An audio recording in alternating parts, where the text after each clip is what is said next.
Livro Quem tem ouvidos, ouça. Lições de Pérgamo e Tiatira em Apocalipse. Pedro Dong. Capítulo 2. Tema desta semana: a espada da minha boca. Meta de hoje: leitura das páginas 33 a 36. A Igreja em Filadélfia. A essência e a natureza da Igreja. Estamos em um momento crucial para a conclusão desta era, a fim de introduzir o reino de Deus na Terra. Então, entre tantos e tantos milhares de outros contemporâneos cristãos, o Senhor nos escolheu para viver na condição da Igreja em Filadélfia. Finalmente, o Senhor tem uma igreja com a qual pode contar. O pequeno embrião dessa igreja começou ao final do século XVIII. Se desenvolveu mais um pouco no final do século XIX e já no século XX trouxe à tona a luz sobre a unidade, a prática e o governo da Igreja. Ao longo do século XX, muitas coisas foram reveladas a respeito da Igreja nas Escrituras. A expressão da Igreja, a semelhança da Igreja em Filadélfia, foi trazida ao Brasil através do ministério do nosso saudoso irmão Dong Yulan. No século XXI, o Senhor tem contado conosco para consolidar esse testemunho. Graças a Deus, temos reunido as condições básicas e necessárias para que Deus siga usando-nos como instrumento para concluir esta era e estabelecer seu reino na terra. Minha intenção ao falar sobre as cartas às igrejas de Apocalipse não é um mero estudo bíblico, mas é expor a essência original da igreja. Além disso, desejo apresentar as razões que fizeram com que essa essência se perdesse e as estratégias usadas pelo inimigo para fazer com que a igreja caísse em degradação a ponto de torná-la, em certo ponto da história, inexpressiva. Talvez alguns se perguntem: qual é o meu papel nessa história? Uma vez iluminados pelo Senhor de que a vontade de Deus é que estejamos na condição da igreja em Filadélfia, devemos permitir que Ele nos use para promover uma grande virada no meio de seu povo e da humanidade em geral. Pela misericórdia do Senhor, hoje temos clareza sobre a unidade da igreja e sobre o governo do Espírito Santo. Após quase 20 séculos perdidos, os tesouros da palavra profética foram destrancados para resgatar entre nós a condição da igreja em Filadélfia. Embora sejamos poucos, somos o pequenino rebanho ao qual o Pai se agradou em dar seu reino. Lucas 12:32. O Senhor é aquele que está na igreja em Filadélfia e tem a chave de Davi, que abre e ninguém fechará. Apocalipse capítulo 3, versículo 7, parte B. Por isso que daqui para frente não se sinta apenas um no meio de milhões. Você está na realidade da igreja em Filadélfia. Você é importante e será usado por Deus para concluir esta era. Essa é a razão por que o inimigo tenta atacar-nos e destruir-nos, pois ele sabe que Deus nos usará para derrotá-lo. Nessa reta final, não pode haver entre nós espaço para ambição, inveja, ciúmes e contendas.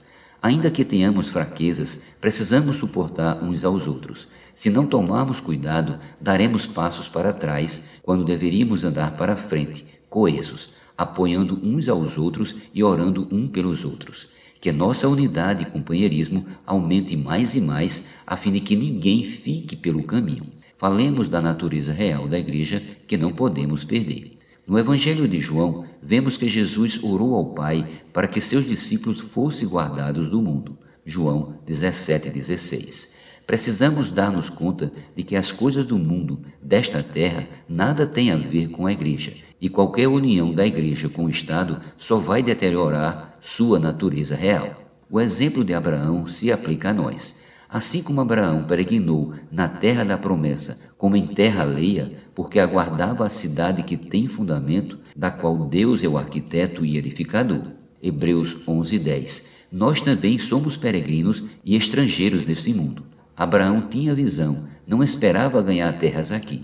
Já pensou se alguém dissesse: um tio muito rico deixou uma enorme herança para você? Na verdade, Abraão tinha essa promessa de Deus, mas o coração dele não estava nesta terra, pois ele sabia que a promessa de Deus referia-se a uma herança no céu. Semelhantemente, as coisas do mundo não devem atrair-nos, pois nossa aspiração está no céu, é uma pátria superior, celestial. Deus vai preparar-nos uma cidade, a Nova Jerusalém. Hebreus 11:16. O apóstolo Paulo é outro bom exemplo para nós. Ele não viveu na terra visando buscar posição, fama, glória dos homens ou dinheiro. Paulo viveu por uma visão que o governava, trazer o Senhor de volta. Por essa razão, nada do mundo roubava sua atenção. Quando esteve na cidade de Listra, por exemplo, foi apedrejado e dado como morto. Contudo, aquilo não o abalou. Paulo não ficou choramingando, questionando por que aquilo havia acontecido.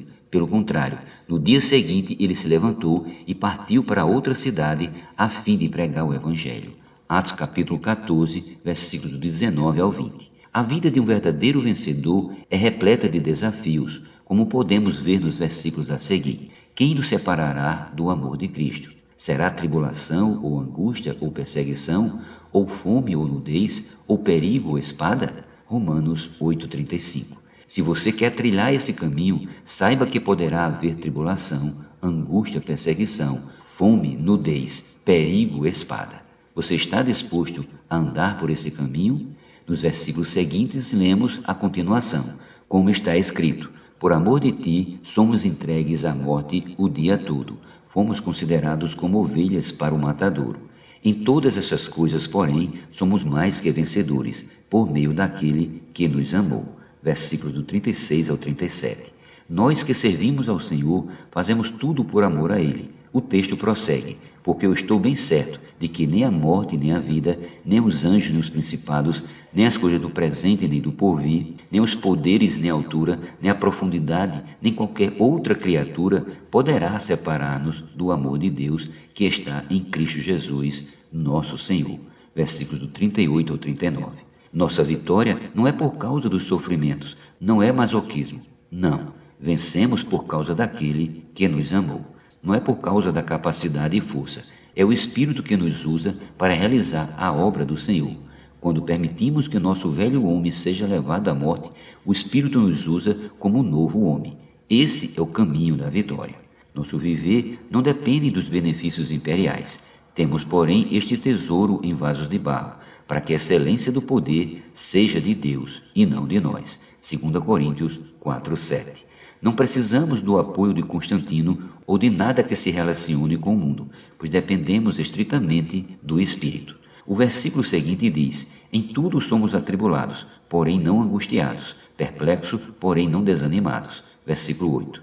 Na versão King James atualizada lê-se: sofremos pressões de todos os lados, contudo não estamos arrasados, ficamos perplexos com os acontecimentos, mas não perdemos a esperança. Esse é nosso caminho, o caminho da cruz, o caminho de fazer morrer nossa capacidade, até mesmo nossa carne, nosso corpo. Como está escrito: porque nós que vivemos somos entregues à morte por causa de Jesus, para que também a vida de Jesus se manifeste em nossa carne mortal. 2 Coríntios 4:11.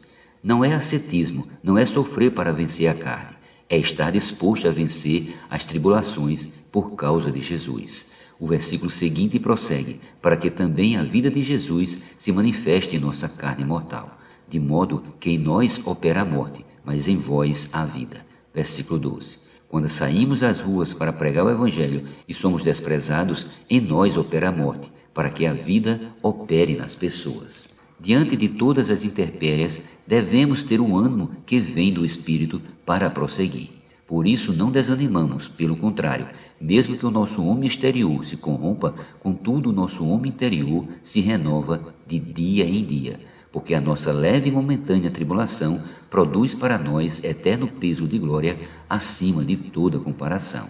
2 Coríntios capítulo 4, versículos do 16 ao 17. No final, quando o Senhor vier para nos recompensar, diremos: valeu a pena. Por isso, hoje não olhe para o mundo, para o conforto, para o cargo, para uma melhor vida, ascensão social, nada disso. Não dê atenção às coisas que se veem, mas às que se não veem, porque as que se veem são temporais e as que se não veem são eternas. Versículo 18. Querido leitor, não foi à toa que Jesus divinamente nos advertiu sobre nossa relação com o mundo. Ele sabia que o mundo é dominado por Satanás e usado por ele para usurpar o homem, destruí-lo e matá-lo. Se nos unirmos ao mundo para desfrutar as benesses que ele oferece, estaremos susceptíveis a ser aniquilados pelo inimigo. Não viveremos no mundo de forma isolada, mas passaremos por ele sem ser contaminados. João 17:18. Ainda que a nossa passagem pelo mundo nos cause aflição, tenhamos bom ânimo, pois temos ao nosso lado aquele que venceu o mundo. João 16:33. No período da igreja em Pérgamo, o clero perdeu totalmente a forma e natureza originais da igreja. Os bispos gostaram de frequentar a corte, o palácio e infelizmente perderam a essência de sua função. Entretanto, nós temos de conservar a essência original da igreja. Nesse mundo, andamos como servos de Cristo e andamos como e por onde ele andou, pois seguimos seus passos.